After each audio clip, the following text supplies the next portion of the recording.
गांव बापस्ती की पहाड़ी पर एक मंदिर था जो कई वजहों से प्रसिद्ध था। बापस्ती के परिवारों में आपसी सौहार्द बना हुआ था।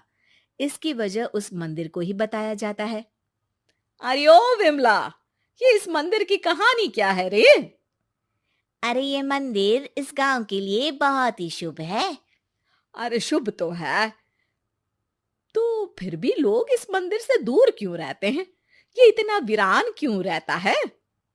अरे बड़े बुजुर्ग कहते हैं कि मंदिर में आत्माओं का राज है जो लोगों की मदद करते हैं, लेकिन मंदिर से सभी को दूर भी रखते हैं।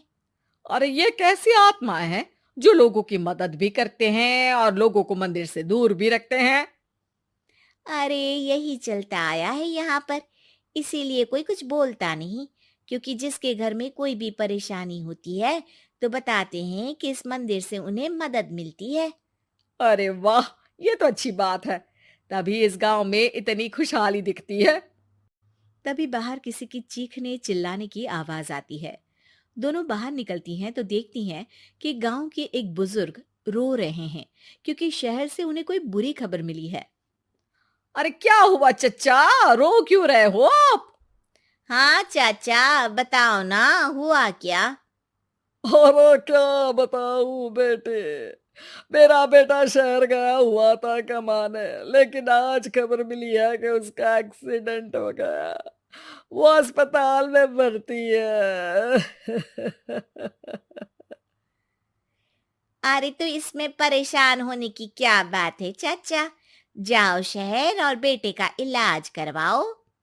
हाँ चाचा, विमला सही कह रही है। आप शहर जाओ और इलाज करवाओ। अरे कैसे इलाज करवाऊं, अभी पैसे नहीं है और शहर के अस्पतालों में इलाज का खर्चा लाखों में आता है। अरे चाचा, भगवान पर भरोसा रखो, कहीं ना कहीं से मदद जरूर मिल जाएगी। बस आज का दिन कैसे भी काट लो। अरे अब तो बेटा थोड़ा समय काटना भी मुश्किल होता जा रहा है। देख कमला, तू ही समझा चाचा को। अरे पैसों का कहीं ना कहीं से इंतजाम तो जरूर हो जाएगा। अरे चच्चा, जब विमला कह रही है तो थोड़ा उस पर भी भरोसा रखो। चलो आपको घर छोड़कर आ जाती हूँ। उसके बाद कमला उन बुजुर्ग को लेकर चली जाती है और विमला मंदिर की ओर चली जाती है। विमला मंदिर की सीढ़ियों पर चढ़ते हुए दूर से नजर आती है। उसके बाद वो आंखों से ओझल हो जाती है। उसी रात उस बुजुर्ग के घर के बाहर एक थैला रखा हुआ मिला। बुजुर्ग उस थैले को देखते ही चौंक पड़ा क्योंकि उसमें 5 लाख रुपए रखे हुए थे। वो बुजुर्ग सुबह दौड़ा दौड़ा गांव के दूसरे बुजुर्गों के पास गया। अरे मंगल भाई सुनो, मेरे घर के बाहर ये पैसों से भरा बैग रखा हुआ मिला है। अरे किसका है ये भाई? अरे भैया, मुझे क्या पता। तभी उधर से कमला और विमला निकलती हैं। अरे बेटा सुन तो, देख ये क्या रखा हुआ था मेरे घर के सामने। कमला और विमला हैरानी से देखती हैं। अरे वाह, देख विमला, तूने कहा था ना कि कोई ना कोई मदद जरूर करेगा। अरे भगवान सबकी मदद करते हैं, ये पैसों की मदद भी भगवान ने ही भेजी है। और क्या। अब चच्चा सोच क्या रहे हो, शहर जाओ और बेटे का इलाज करवाओ। ठीक है बेटियों, जो तुम कहो। चलो निकलता हूँ शहर बेटे का इलाज करवाने के लिए। अरे विमला, एक बात तो बता, ये इन्हें मिले तो कैसे मिले पैसे? अरे मैं ना कहती थी कि ये मंदिर सबकी मुसीबतों में मदद भेजता है। अरे वाकई बड़ी पुण्य आत्मा है मंदिर में।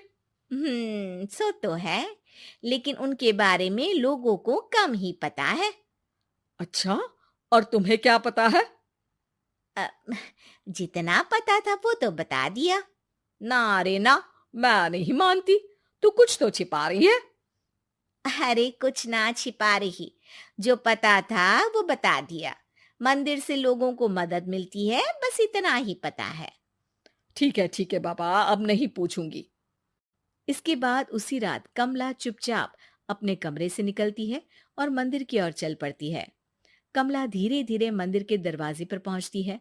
अंदर से हल्की हल्की रोशनी आ रही थी। इसके बाद जो वो देखती है वो हैरान रह जाती है। कमला इसके बाद तेजी से वापस लौट आती है। दूसरे दिन सुबह सुबह। अरे विमला, तू तो छिपी रुस्तम निकली।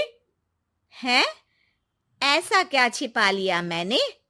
अरे तूने तो भनक ही नहीं लगने दी और चाचा की मदद भी कर दी। हैं? ये क्या कह रही हो? ऐसा कैसे कह सकती हो तुम? मैंने कोई मदद वदद नहीं की। अरे सब पता है मुझे, कल रात मैं गई थी मंदिर। तो क्या देखा? अरे तुम्हारा पति और कुछ लोग वहां दिखे।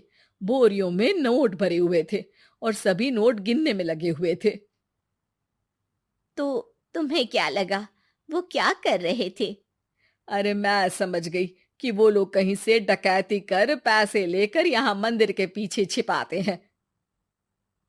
अब जब तुम जान ही गई हो तो बता देती हूँ, लेकिन ये बात किसी को पता नहीं लगनी चाहिए।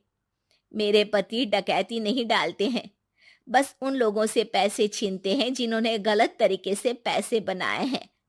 और फिर लोगों की मदद करते हैं। यही है वो पुण्य आत्माएं जो लोगों को मदद पहुंचाती है। अब समझी? हाँ, अब समझी उन पुण्य आत्माओं का चक्कर। सही है। करते रहो मदद, लेकिन सावधानी से, मेरी तरह कोई और ना पहुंच जाए।